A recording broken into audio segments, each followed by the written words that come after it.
하나님 말씀 요한계시록 3장 7절에서 13절까지 보도록 하겠습니다. 요한계시록 3장 7절에서 13절까지입니다. 하나님 말씀 받으실 때 자리에서 일어나 주시기 바랍니다. 하나님 말씀 이러합니다.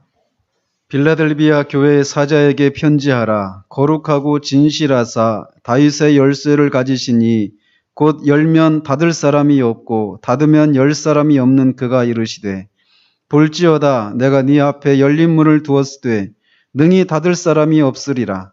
내가 네 행위를 아노니 네가 작은 능력을 가지고서도 내 말을 지키며 내 이름을 배반하지 아니하였도다.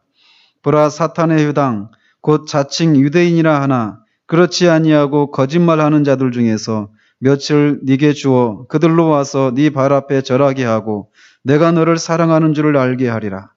네가 나의 인내의 말씀을 지켰은즉 내가 또한 너를 지켜 시험의 때를 멸하게 하리니 이는 장차 온 세상이 임하여 땅에 거하는 자들을 시험할 때라.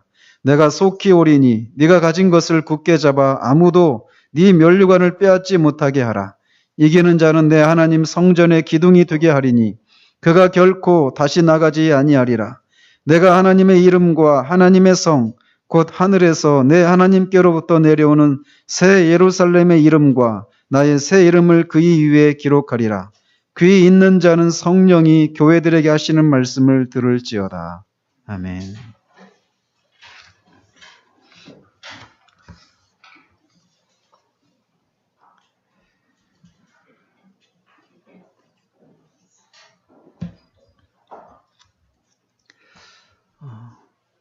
우리는 지난주에 여러 가지 기독교적인 활동들 또 여러 가지 프로그램들이 활발하게 돌아가고 있어서 주변의 교회들로부터 야, 저 교회는 정말 살아있는 교회다 라고 하는 그런 칭찬과 명성을 얻고 있었지만 실상은 죽어 있었던, 그래서 주님으로부터 책망만 받았던 사대교회에 대해서 살폈습니다.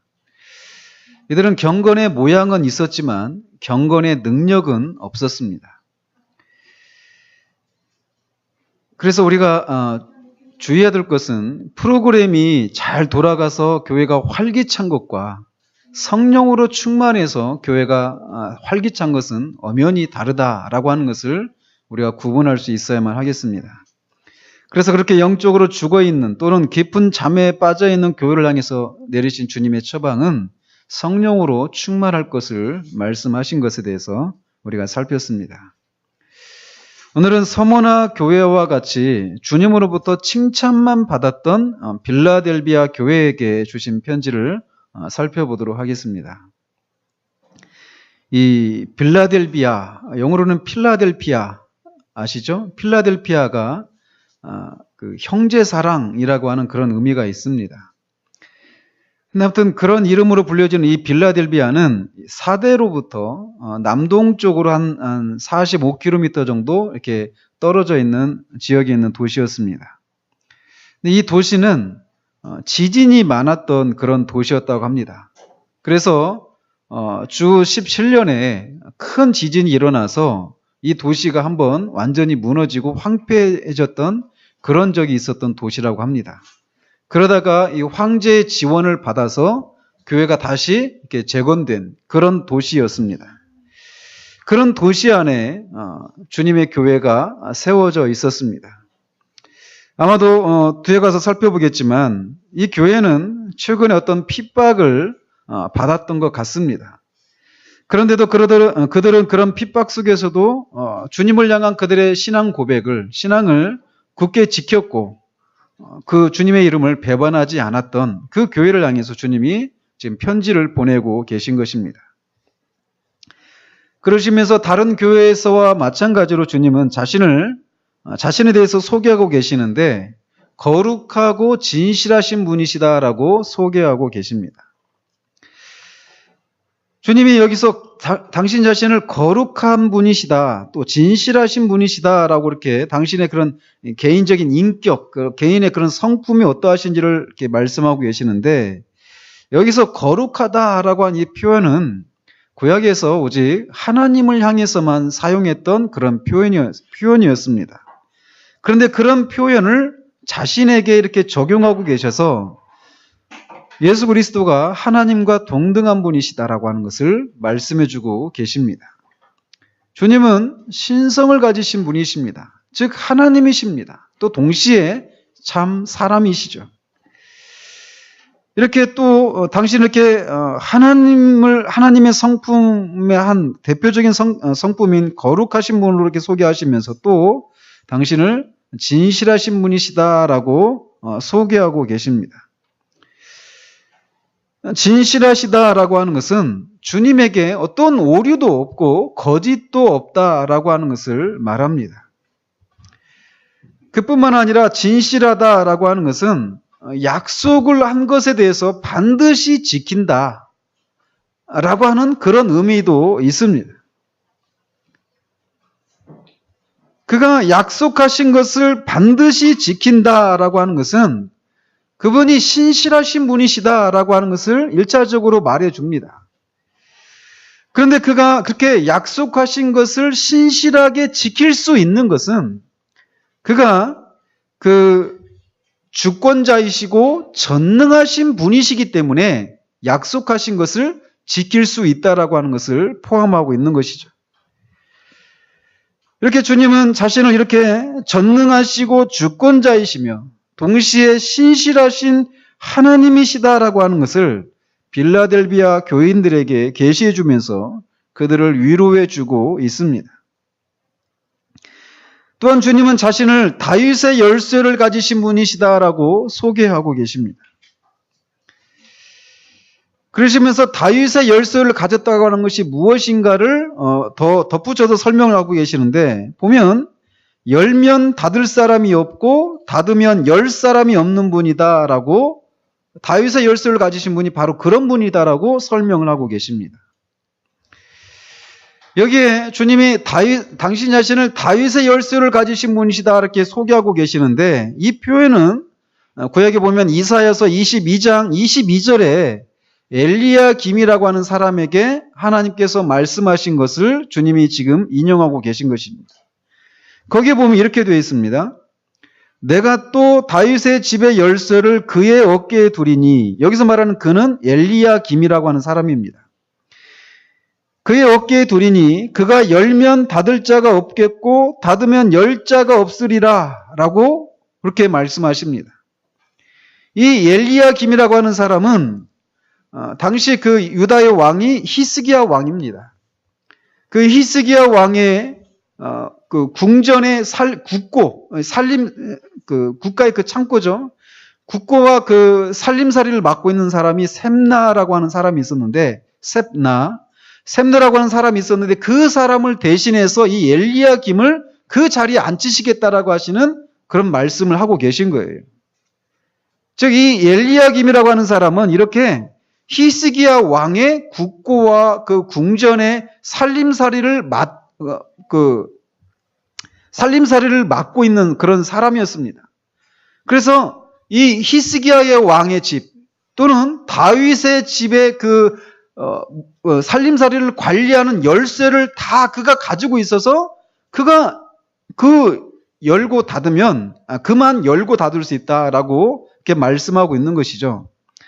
즉 이런 것을 통해서 엘리야김은 하나님의 집에서 하나님의 아들로서 하나님의 집을 섬겼던 예수님에 대한 예표적인 그런 인물이다라고 말을 할 수 있습니다.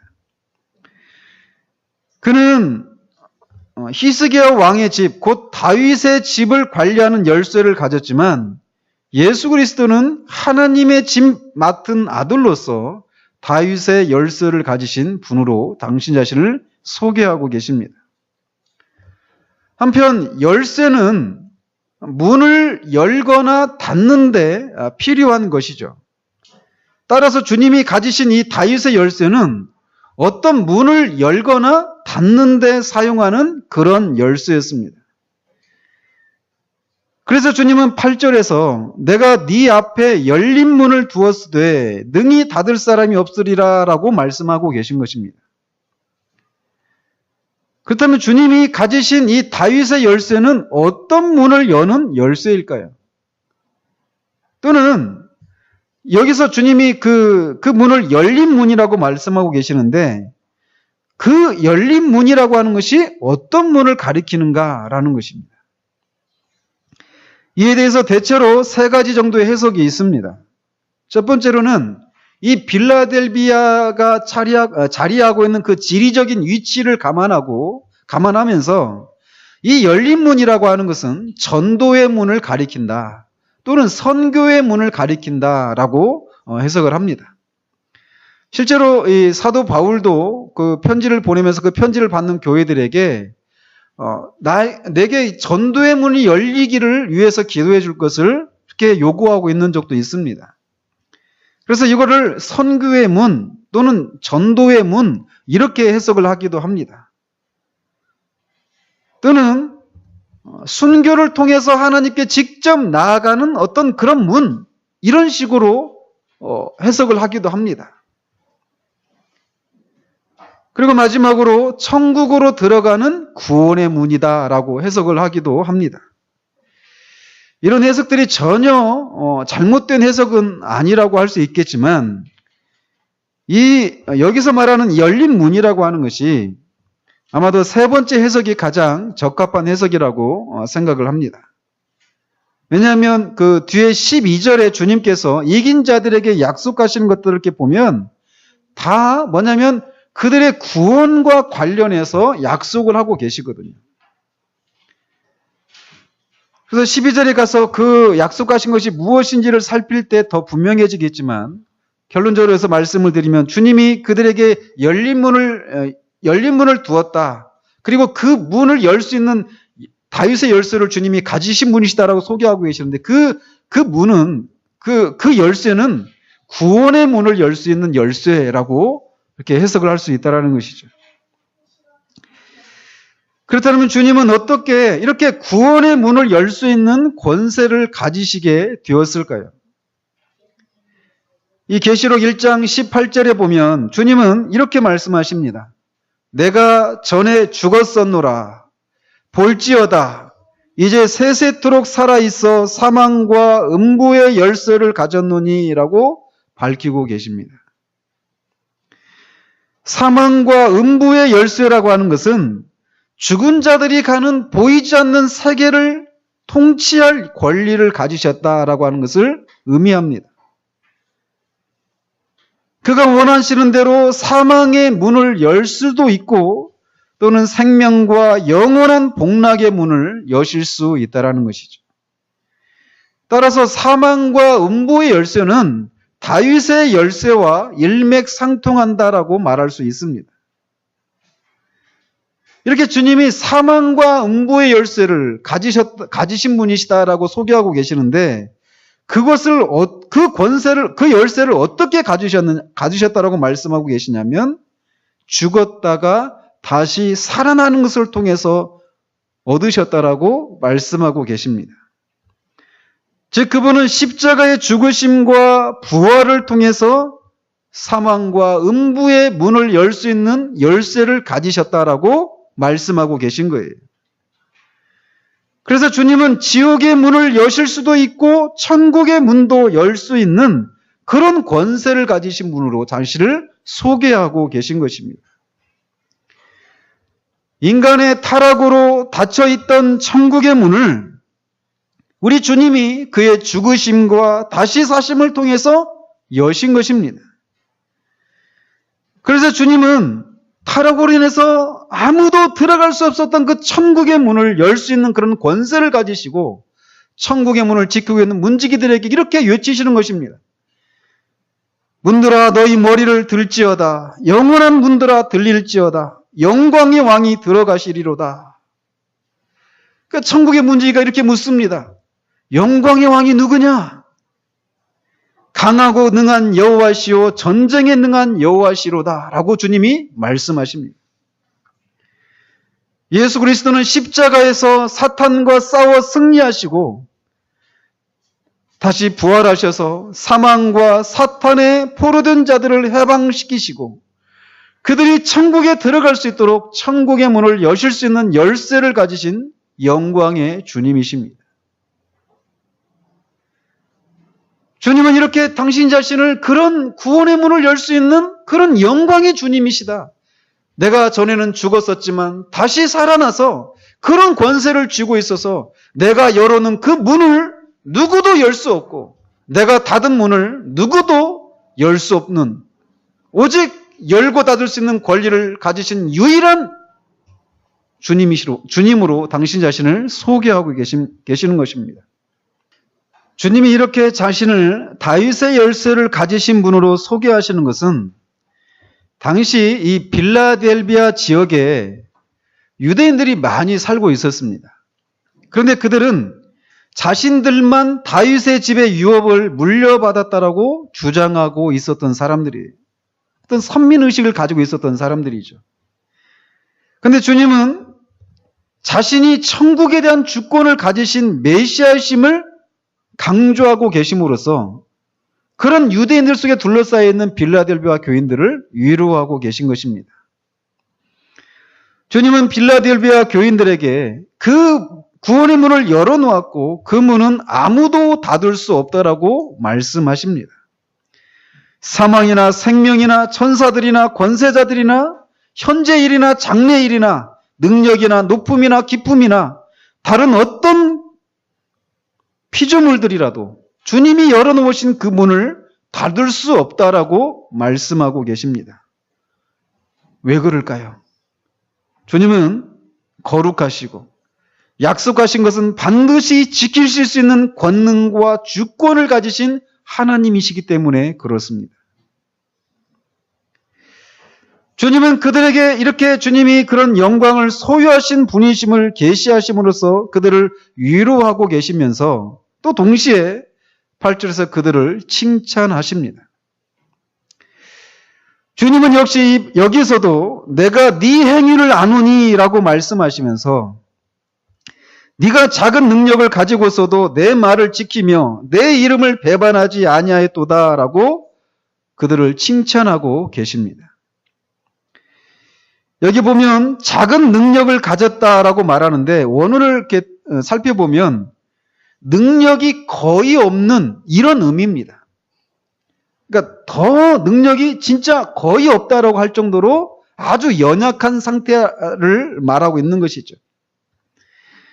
주님이 이들을 향해서 이렇게 말씀하신 것은 아마도 이 빌라델비아 교회가 교인들이 아주 적었거나 또는 그렇지 않았다 하더라도 이 교인들이 교회 구성원들이 대부분 신분이 낮은 그래서 그 사회에서 그다지 중요한 그런 위치에 있지 않은 사람들로 구성이 되어 있었던 것 같습니다.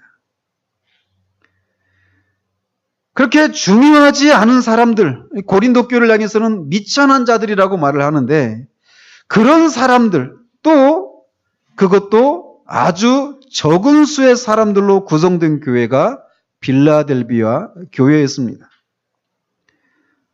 저는 굉장히 위로를 받습니다. 그런데 주님은 그 교회를 향해서 다른 교회들과 같이 동일한 관심과 사랑을 가지고 계셔서 내가 네 행위를 아노니 라고 말씀하고 계십니다. 적은 수의 사람들의 초라한 섬김이라고 무시하시는 것이 아니라 크고 유명한 교회를 향해 가지시고 계신 그런 관심만큼이나 주님의 마음이 그들을 향해서도 흘러가고 계심을 말씀해주고 계신 거예요. 그런데 그들은 그렇게 작은 능력밖에는 가지고 있지 않았지만 유대인들이 그들에게 가하는 그런 시련과 온갖 유혹 가운데서도 진리의 편에 굳게 서서 주님의 말을 지키고 주님의 이름을 배반하지 않았던 것을 주님이 칭찬하고 계신 것입니다. 10절에서는 주님의 말씀을 가리켜서 인내의 말씀이라고 이렇게 말씀하고 계십니다.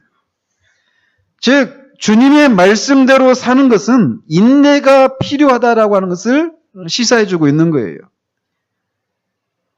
주님의 말씀대로 살면 많은 핍박과 고난이 따른다. 그래서 인내가 필요하다라고 말씀하고 계신 것이죠. 그런데도 그들은 주님의 이름을 믿는 것과 주님의 말씀대로 살아가는 것 때문에 그들이 받아야 될 그런 환난과 고난과 어려움들을 인내하면서 주님의 이름을 배반하지 않았던 것입니다.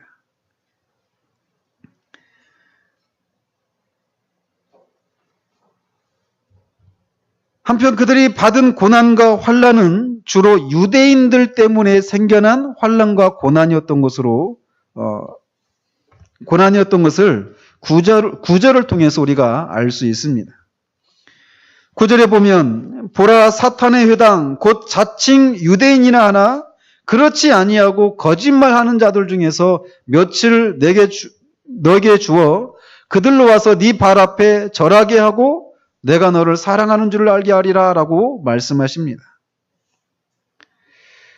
그들이 당면한 어떤 그 고난은 다른 교회들이 직면한 그런 고난과 달리 어떤 황제 숭배랄지 또는 교회 내부에 있는 잘못된 가르침을 베푸는 사람들, 니골라당의 교훈 또는 이세벨의 교훈, 발람의 교훈 이런 것 때문에 생겨난 그런 고난이 아니라 유대인들 때문에 생긴 그런 고난이었던 것을 우리가 보게 됩니다. 잘 알다시피 유대인은 예수 그리스도를 그리스도로 하나님의 아들로 인정하지 않는 사람들이었습니다. 그래서 예수가 주님이시다, 예수가 그리스도이시다라고 믿는 자들을 그들은 핍박했습니다.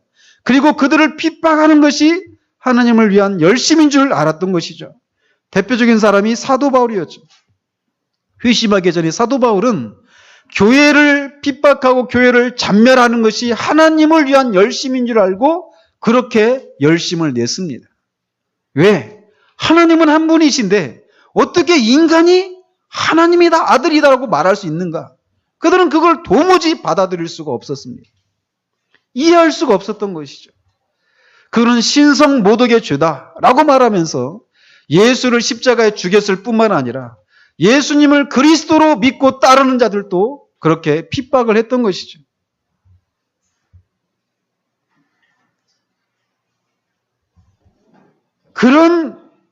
그래서 그들은 그렇게 자신들만 혈통적인 면에서 하나님의 선택된 백성이고 자신들만 하나님 나라를 소유했다라고 이렇게 주장하면서 예수님을 따르는 자들을 핍박하는, 그래서 결국은 예수님의 메시아성을 그리스도의심을 부정함으로 결국은 사탄을 추종하는 자들, 즉 사탄의 회당이 되고 말았던 것입니다.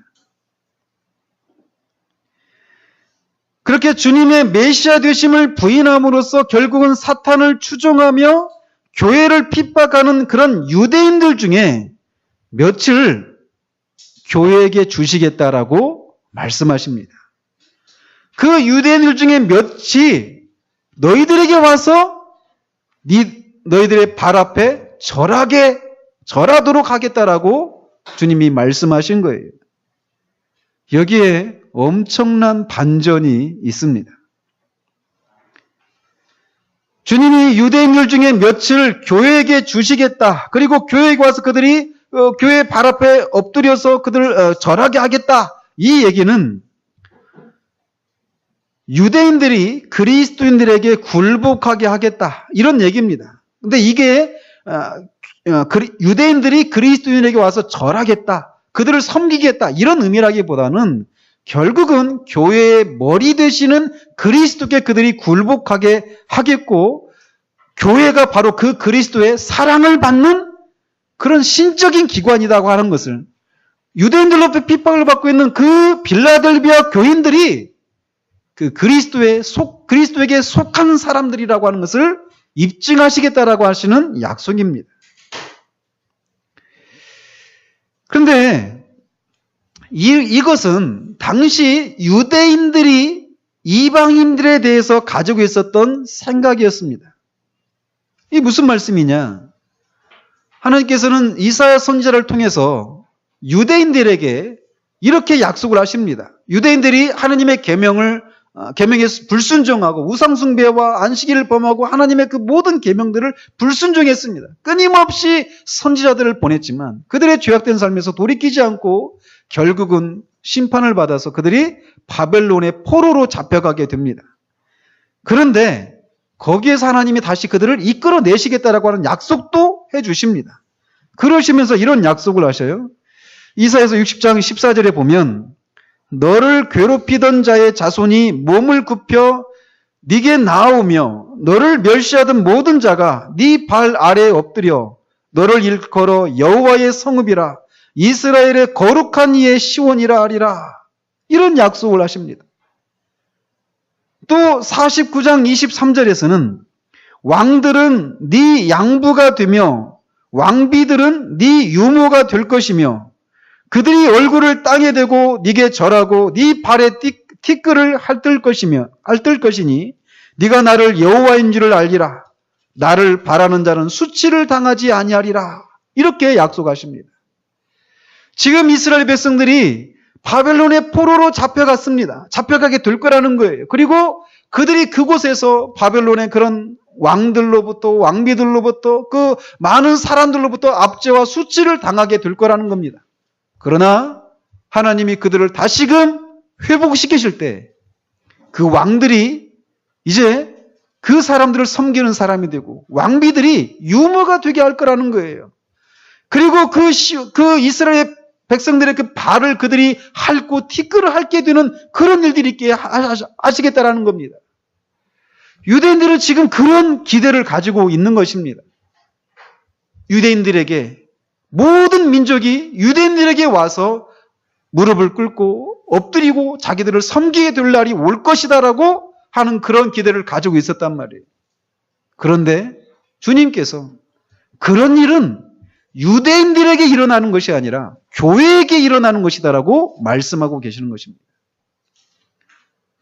적은 수의 무리에 불과했습니다.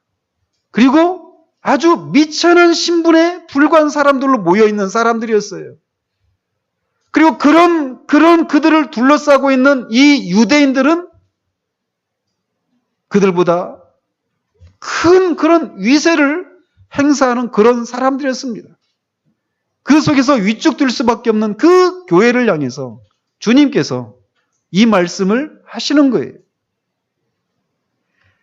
주님을 그리스도로 인정하지 않고 있는 유대인들을 이렇게 교회 앞에 무릎을 꿇게 하심으로 이 이사야 선지자를 통해서 약속하셨던 모든 민족이 유대인들에게 와서 무릎을 꿇게 되는 날이 올 것이다 라고 하는 그것은 유대인들을 향해서 이루어지는 것이 아니라 교회를 향해서 이루어지게 될 것이다 라고 말씀하시는 거라는 거죠.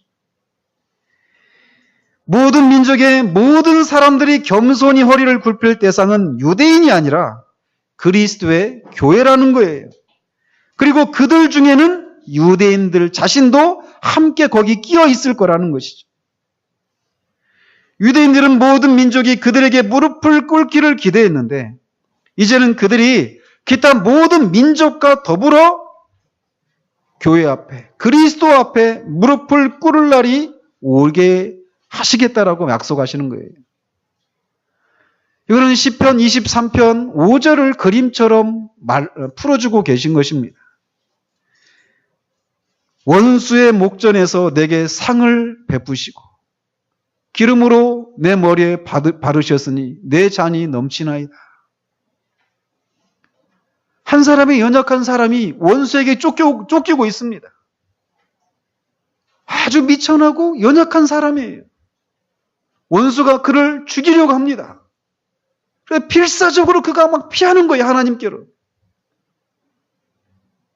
거의 잡힐 뻔한 그런 상황 가운데 하나님이 그를 맞으시고 그 앞에 산의 진미가 차려진 그런 잔치상을 베풀어 주시겠다라는 겁니다.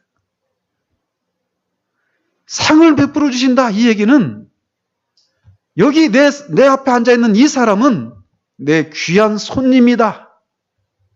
아무도 이 사람을 해치거나 아무도 이 사람을 무시해서는 안 된다라고 하는 것을 보여주는 것입니다. 주님이 이 필라델비아 교회에게 이것을 약속해 주고 계신 거예요. 하나님은 마지막 때에 주님이 오실 때 이것을 최종적으로 완성하실 것입니다. 그러나 그 마지막 날이 오기 전에라도 하나님은, 우리 주님은 그런 일들을 교회 안에서 볼 수 있도록 해주실 수 있는 그런 분이십니다. 여러분들, 우리가 바로 이런 사람이라는 것을 아십니까? 겉으로 드러난 우리들의 모습은 이 세상 속에서 그다지 중요한 사람이 아닐 수도 있습니다. 그리고 미천하고 또 그것마저도 아주 적은 수의 사람들에 불과할 수도 있습니다. 그러나 주님은 그래서 그런 그들을 핍박하고 있는 사람들 중에 몇 명을 그들 앞에, 우리 앞에 굴복하게 하시고 우리가 주님의 사랑을 받는 사람들이라고 하는 것을 입증하시겠다라고 약속하고 계신 것이. 그리고 10절에서 주님은 내가 또한 너를 지켜 시험의 때를 면하게 하겠다라고 말씀하십니다. 왜요? 이들이 인내의 말씀을 지켰기 때문입니다. 그러시면서 여기서 말하는 시험의 때가 어떤 때인지를 설명해 주십니다. 이는 장차 온 세상에 임하여 땅에 거하는 자들을 시험할 때다라고 말씀하십니다. 여기서 말하는 땅에 거하는 자들은 주님을 그리스도로 인정하지 않는 자들, 즉 이 세상 비그리스도인들을 가리킵니다. 또 시험할 때는 그런 비그리스도인들을 심판할 때를 말하는 것입니다. 즉 주님이 재림하셔서 세상을 심판하실 때를 말하는 것이죠. 그렇게 심판하실 때 있게 될 하나님의 진노와 환난으로부터 이 사람들을 지키고 보호하시겠다라고 약속하고 계신 거예요. 이 세계가 하나님의 진노로 완전히 멸망할 때라도 그리스도에게 충성된 자는 저 넘어 있는 최후의 영광에까지 그런 파괴를 통과하여 나가게 하시겠다라고 약속하고 계신 것입니다. 그러시면서 주님은 이들에게 이렇게 당부하십니다. 내가 속히 오리니 네가 가진 것을 굳게 잡아 아무도 네 면류관을 빼앗지 못하게 하라. 주님은 속히 오시겠다라고 약속하십니다. 적은 수의 무리들, 그리고 아주 미천한 사람들의 모임인 그 교회, 그러나 그들을 둘러싸고 있는 그 밖에 있는 그 더 크고 강한 그런 세력들 앞에서 주님의 말씀대로 살아가는 것은 결코 녹록지 않은 일입니다. 여러분들이 수십 명, 수백 명, 수천 명의 그런 직장 동료들 속에서 여러분이 정말 주님의 말씀을 지키면서 주님의 뜻대로 살아가려고 한번 해보십시오. 즉각적으로 여러분들은 그 세상 앞에 여러분들이 얼마나 작은 존재인가 라고 하는 것을 느끼게 될 것입니다. 반대로 그 세상은 얼마나 큰가? 그런 자들에게 있는 소망은 주님이 속히 오시는 것입니다. 영광의 주님이 속히 오셔서 이들이 생각하는 이 나를 둘러싸고 있는, 우리를 둘러싸고 있는 이 강하고 아주 우리를 철저히 대적하는 이 사람들이 생각하는 그런 종류의 주님이 아니시다라고 하는 것을 입증해 주시는 것, 이것을 소망하기 마련입니다. 아멘. 주 예수여 속히 오시옵소서. 그런 소망을 그들이 가지고 있을 거란 말이죠. 그런데 그들을 향해서 주님이 내가 속히 오겠다라고 약속하십니다. 내가 가마, 빨리 가마. 그들에게 속히 오겠다라고 약속하셨던 주님은 지금도 아직 안 오셨습니다. 그래서 어떤 사람은 속히 오시겠다라더니 왜 2000년이 가까이 지났는데 안 오시는가? 이것을 기억하십시오. 베드로가 말했던 말입니다. 주께는 하루가 1000년 같고 1000년이 하루 같습니다. 주님은 정하신 때에 반드시 오십니다. 그 주님이 정하신 때에 속히 오셔서 이 세상을 심판하실 것입니다. 그리고 그 심판 가운데서 자신의 그런 연약함 때문에 위축되고 두렵고 무섭고 그런 속에서도 주님의 이름을 배반하지 않고 주님의 말씀을 지킨 자들을 주님이 반드시 지키시고 보상을 해 주십니다. 주님이 오시는 때는 우리는 모릅니다. 그 일은 오직 하나님의 영역에 속한 것입니다. 그래서 우리가 할 일은 그때까지 주님이 우리에게 부탁하신 것들을 붙들고 충성하는 것입니다. 그래서 주님은 네가 가진 것을 굳게 잡으라 라고 말씀하십니다. 그래서 아무도 네 면류관을 빼앗지 못하게 하라 라고 말씀하십니다. 즉 빌라델비아 교회가 지금까지 지켜온 그 믿음을 위해서 싸우고 승리할 수 있도록 지속적으로 영적인 무장을 하고 싸우라는 것이에요. 주님이 오실 때까지 우리의 믿음을 빼앗아가려는 다양한 유혹과 낙심과 핍박, 회의 그런 것들이 있을 것이지만 그런 것들이 너희들의 믿음을 빼앗아가지 않도록 굳게 잡으라는 것입니다. 천성을 향해 가는 크리스찬이 그의 품에 두루마리를 품고 가면서 끊임없이 싸우고 싸우는 것처럼 그렇게 하라는 것이에요. 주님은 그런 싸움에서 이기는 자들에게 12절에서 크게 두 가지를 약속하십니다. 먼저는 내 하나님의 성전에 기둥이 되게 하고 나가지 않도록 하겠다라고 하시는 약속이에요. 또 하나는 세 가지 종류의 이름을 그들에게 새겨주시겠다라고 약속하시는 것입니다. 먼저 내 하나님 성전의 기둥이 되게 하겠다라고 말씀하십니다. 이 얘기는 아까도 말씀드린 것처럼 이 빌라델비아 지역은 지진이 많이 발생했던 도시였어요. 그래서 서기 12년에 17년인가요? 그때 대지진이 일어나서 교회가 건축물이 대부분 다 폐허가 됐단 말이죠. 그런데 이 우상 숭배를 섬기는 그 이방 그 신전의 그 기둥들은 멀쩡하게 남아 있었습니다. 그 기둥은 아주 크고 견고하게 세워져 있어서 그 지진 속에서도 넘어지지 않았던 것이죠. 그런 것을 보았던 빌라델비아 교회에게 성전의 기둥이 되게 하시겠다라고 말씀하시는 거예요.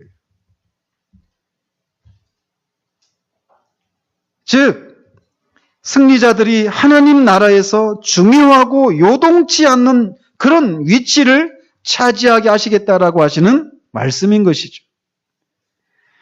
그리고 그가 결코 나가지 아니하리라 이렇게 말씀하시는 것도 지진과 관련이 있습니다.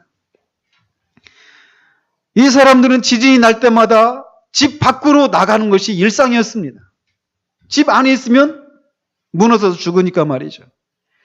그래서 지진이 날 때마다 집 밖으로 나가고 또는 아예 그 도시를 나가는, 그래서 안전한 곳으로 피하는, 이런 것이 무엇인지를 아는 사람들에게 결코 나가지 않게 하겠다라고 말씀하시는 겁니다. 즉 이들에게 더 이상 두려움으로부터, 그런 흔들림으로부터 그들이 그것을 피해서 나가는 일이 없이 그들에게 안전과 평안을 약속해 주시겠다라고 하시는 약속입니다. 이기는 자들에게 영원히 흔들리지 않는 평안과 안식을 주시겠다라는 거예요.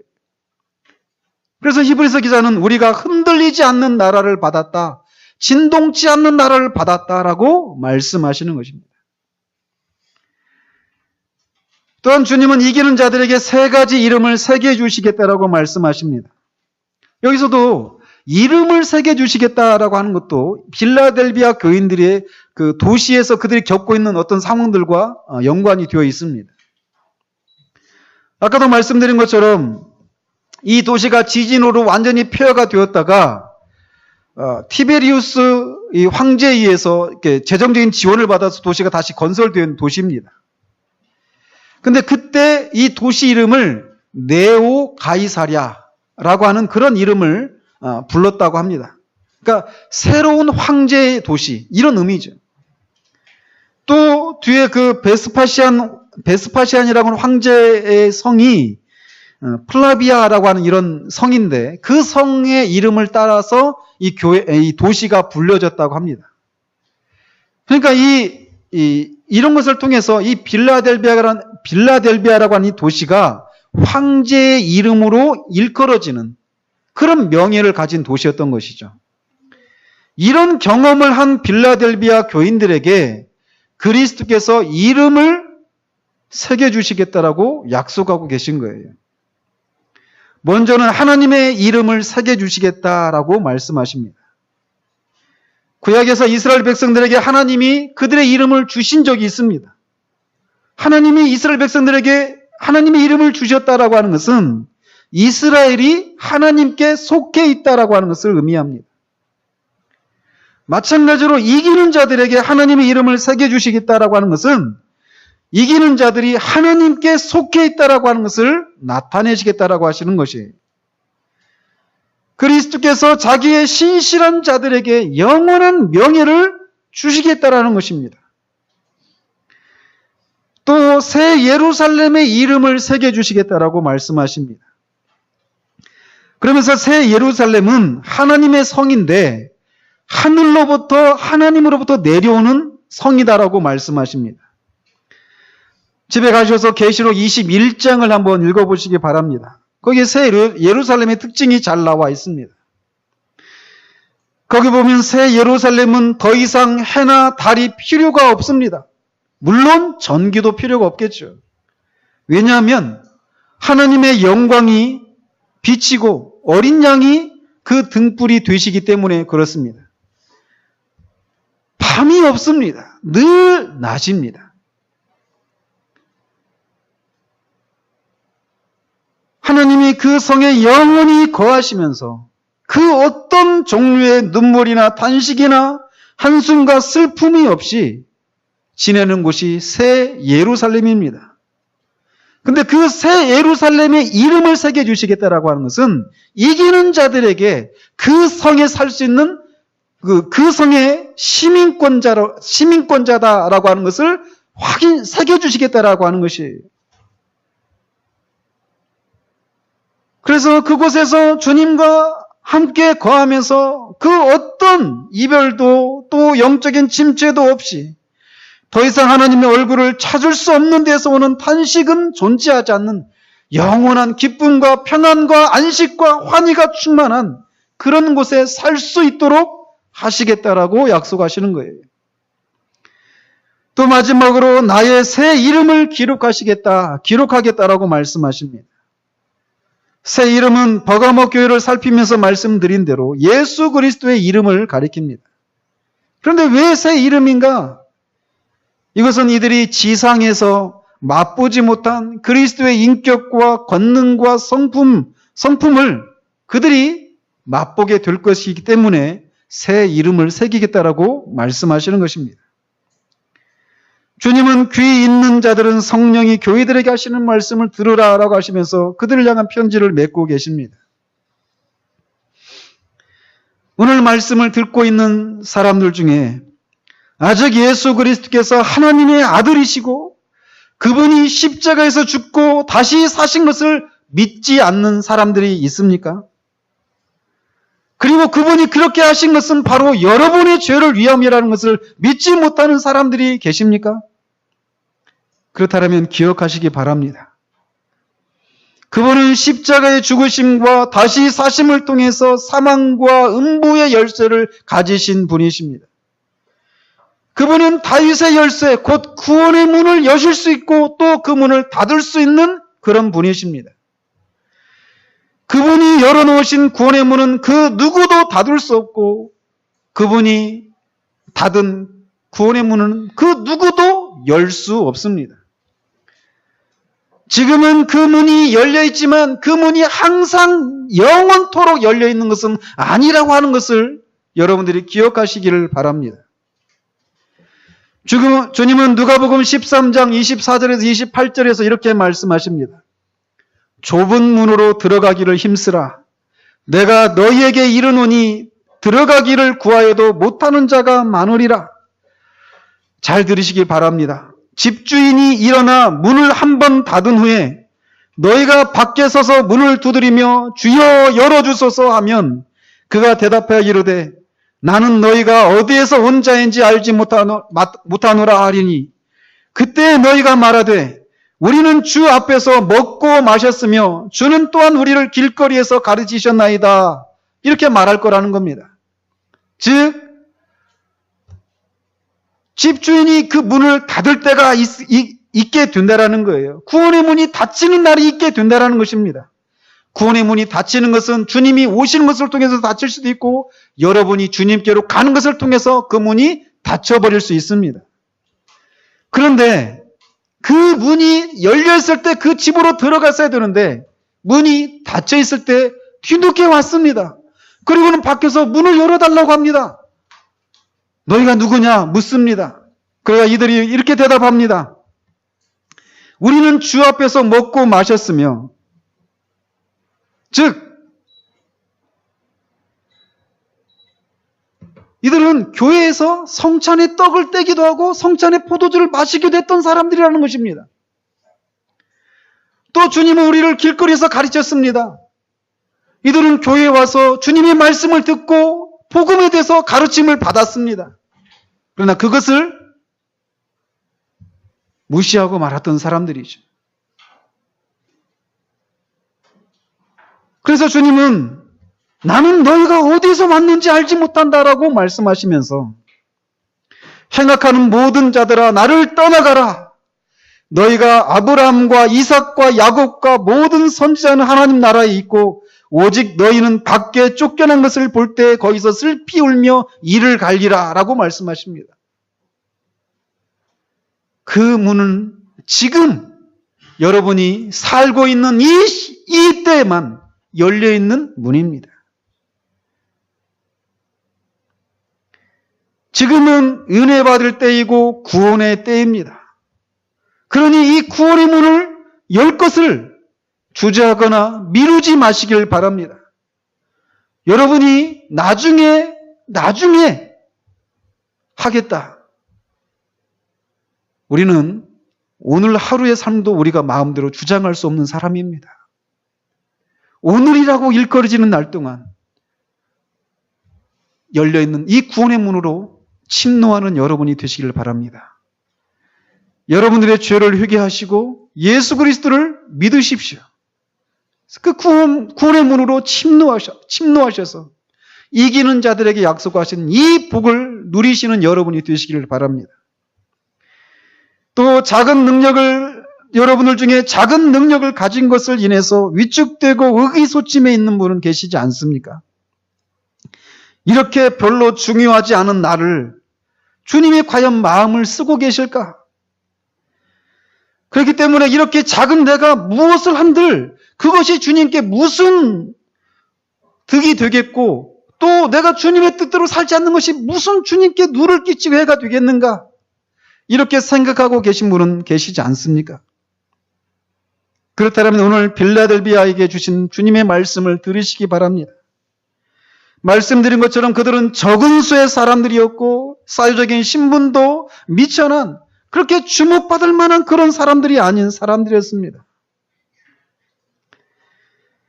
그런데도 주님은 그들의 행위를 안다라고 말씀하십니다. 이스라엘 백성들이 바벨론 포로에서 돌아와서 이제 예루살렘에서 무너진 성전을 다시 세우도록 하셨습니다. 그런데 이 돌아온 사람들이 옛날 솔로몬이 세웠던 그 성전의 영광을 보았던 사람들이 다시 세워지는 그 성전의 그 초라함들을 보면서 무시했습니다. 스갈에서 나오는 것처럼. 그래서 그들은 이 작은 날의 일들이라고 하면서 그들이 그런 하나님의 성전을 세우는 것들을 멸시했습니다. 그래서 하나님은 스가랴 선지자를 통해서 이렇게 경고하십니다. 작은 날들의 일들이라고 멸시하는 자들이 누구뇨라고 말씀하십니다. 우리 보기에 작은 날들의 일들, 작은 일들, 또 작은 사람들, 그래서 별로 중요하지 않은 사람들, 그래서 우리가 하는 어떤 행위들이 별로 주님께 중요하지 않다라고 생각할 수 있는 그런 것들에 대해서 작은 날들의 일들이라고 멸시하는 자들이 누구냐라고 책망하시는 이 주님의 음성을 우리가 들어야 한다라는 거예요. 이 작고 초라하고 그래서 별로 주목받지 못하는 이 빌라델비아 교회의 그 행위들도 주님은 아신다라고 말씀하십니다. 이것은 우리에게도 마찬가지가 아니겠습니까? 주님은 그가 어떤 곳에 있든지, 그가 어떤 형편 가운데 있든지, 주님의 이름이 그에게 걸려있는 사람이라면 그의 모든 형편을 세심하게 살피시고 관심을 두십니다. 그가 작은 능력을 인해서 위축되고 두려움 가운데 뿜어내는 작은 탄식까지도 주님의 레이다망에서 벗어나지가 않는다라는 거예요. 그러므로 우리의 아주 작은 삶도 우리 주님께는 모두 의미가 있습니다. 그렇기 때문에 우리에게 주어진 이 믿음이라고 하는 것을 우리가 지키고 주님의 말씀대로 살아가지 않는 것에 대해서 살아가지 않을 때 주님은 마음이 다치십니다. 그리고 또 이렇게 작고 중요하지 않은 우리가 주님의 말씀을 믿음대로 살아나갈 때, 그리고 이길 때 우리 주님도 기뻐하십니다. 그러니 여러분이 아무리 작고 낮은, 그래서 내 삶이 정말 별 볼 일 없어 보이는 이런 삶이라고 해서 그 여러분의 삶을 멸시하지 마십시오. 그 모든 순간이, 그 모든 것이 다 주님께 의미가 있습니다. 그러니 싸우십시오. 그리고 이기십시오. 그러면 마침내 더 이상 싸움이 없는 그날이 올 것입니다. 그곳에서는 눈물과 어떤 종류의 침체도 없습니다. 영원토록 하나님의 임재가 있고 우리는 그분과 영원토록 살게 될 것입니다. 그러니 지금 그런 싸움을 싸우고 이미 주님과 함께 그렇게 쉬고 있는 우리를 앞서간 그 믿음의 사람들이 조금만 힘내라고 하는 그 천성에서 들리는 응원의 소리를 들으시는 여러분이 되시길 바랍니다.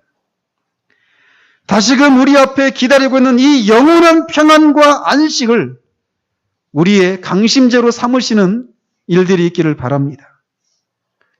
여러분에게 있는 것을 굳게 잡으십시오. 기도하겠습니다.